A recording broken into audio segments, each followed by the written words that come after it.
জামাত ইসলামী নাকি বেহেস্তের টিকিট, অথচ আমরা দেখতেছি বিএনপি লোকেরাই বলতেছে যে ধানের শীষে ভোট দিলে জান্নাতের টিকিট পাওয়া যায়। নির্বাচনে জনগণ যাকে ভোট দিবে তারা রাষ্ট্র ক্ষমতায় যাবে, দেশ পরিচালনা করবে।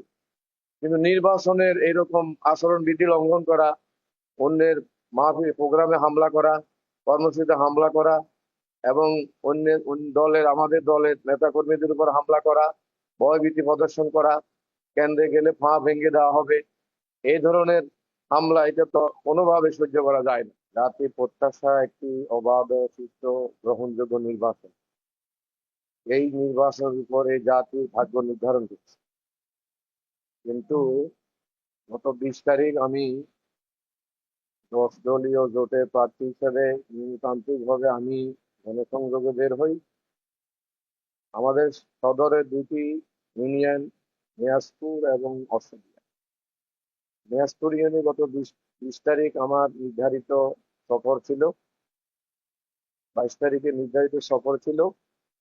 আমি যখন ওখানে পৌঁছলাম, আমাদের মহিলা উঠান বৈঠকে এই দিনাজপুর ইউনিয়নের দেবীপুর গ্রামের ছোটনের নেতৃত্বে, যুব দলের ছোটনের নেতৃত্বে মহিলাদেরকে ভয়ভীতি, হুমকি এবং আমাদের মহিলাদের উঠান বৈঠক বন্ধ করে দেওয়ার জন্য সেই সন্ত্রাসীদেরকে নিয়ে সেখানে হামলা চালায়।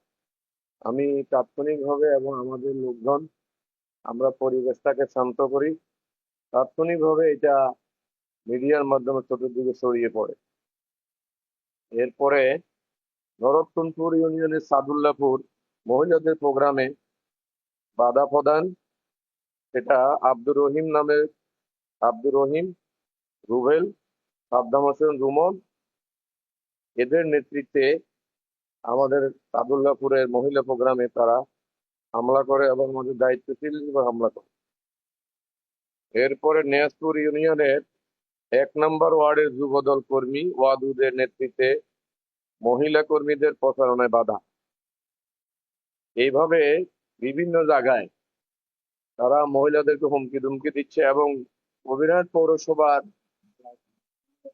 3 নম্বর ওয়ার্ডে আলাউদ্দিনের নেতৃত্বে, যুবদলের আলাউদ্দিনের নেতৃত্বে প্রকাশ্য হুমকি দিয়েছে। এটার ভিডিও ফুটেজ আছে যে এখন থেকে ভোট কেন্দ্রে যদি যাওয়া হয় তাহলে তার পা ভেঙে দেওয়া হবে। আমরা এই বিষয়গুলো সংশ্লিষ্ট কর্তৃপক্ষকে জানিয়েছি, কিন্তু আজ পর্যন্ত আমরা এটা কোনো প্রতিকার পাইনি। এর দ্বারা আজকে প্রশাসন কতটুকু নিরপেক্ষ, নাকি প্রশাসনের মধ্যে বিগত ফ্যাসিস্টের উত্তরসূরিরা রয়েছে, আমাদের মধ্যে সন্দেহ সৃষ্টি হয়েছে। আমরা অনতি বিলম্বে দেখতে চাই যে আমরা সুস্পষ্ট ভিডিও ফুটেজ সহ, এবং এগুলা সারা দেশে ছড়িয়ে পড়েছে, আমরা এগুলো সুস্পষ্ট ভাবে সদর থানার যারা দায়িত্বে আছে তাদেরকে জানিয়েছি, আমাদের এসপি মহোদয়কে জানিয়েছি এবং আমাদের ডিসি মহোদয়কে জানিয়েছি, কিন্তু এটা কোনো প্রতিকার আমরা এখন পর্যন্ত দেখতে পাই নাই। আমরা একটা নিয়মতান্ত্রিক গণতান্ত্রিক দল। আমরা বিগত 17 বছর অনেক জুলুম নির্যাতনের শিকার হয়েছে।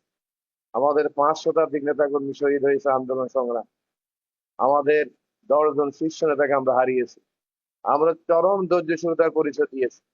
5ই আগস্টের পরে আমাদের আমি ডাক্তার শফিকুর রহমান সারা দেশে বলেছেন জামাত ইসলামী কোনো প্রতিশোধে বিশ্বাসী নয়, যার কারণে আমরা শান্তিপূর্ণভাবে একটা জাতীয় নির্বাচন যাতে হয়, নির্বাচনে জনগণ যাকে ভোট দিবে তারা রাষ্ট্র ক্ষমতায় যাবে, দেশ পরিচালনা করবে। কিন্তু নির্বাচনের এইরকম আচরণ বিধি লঙ্ঘন করা, অন্যের মাহফিল প্রোগ্রামে হামলা করা, কর্মসূচিতে হামলা করা এবং দলের আমাদের দলের নেতাকর্মীদের উপর হামলা করা, ভয়ভীতি প্রদর্শন করা, কেন্দ্রে গেলে পা ভেঙে দেওয়া হবে, এই ধরনের হামলা, এটা তো কোনোভাবে সহ্য করা যায় না। এরপরে কিছু অপপ্রচার, জামাত ইসলামী নাকি বেহেস্তের টিকিট, অথচ আমরা দেখতেছি বিএনপি লোকেরাই বলতেছে যে ধানের শীষে ভোট দিলে জান্নাতের টিকিট পাওয়া যায়। এই ধরনের অপপ্রচার, মিথ্যাচার, এটা তো কোনোভাবে আমাদের একটা সুষ্ঠু অবাধ গ্রহণযোগ্য নির্বাচনের জন্য শুভ হতে পারে না। এই জন্য আমরা সাংবাদিক ভাইদের মাধ্যমে তারা জাতিকে এবং আমাদের অন্তর্বর্তী সরকারের কাছে, নির্বাচন কমিশনের কাছে এবং সংশ্লিষ্ট রিটার্নিং কর্মকর্তাদের কাছে আমরা আবেদন জানাচ্ছি, একটা গণ অভ্যুত্থানের মাধ্যমে 2000 শহীদের রক্তের বিনিময় 40,000 আহত পঙ্গুত্বের বিনিময়ে আমরা এই অন্তর্বর্তী সরকারকে আমরা ক্ষমতায় বসিয়েছি। ওনারা কোনো দলের না, ওনারা নিরপেক্ষভাবে ভূমিকা পালন করবেন।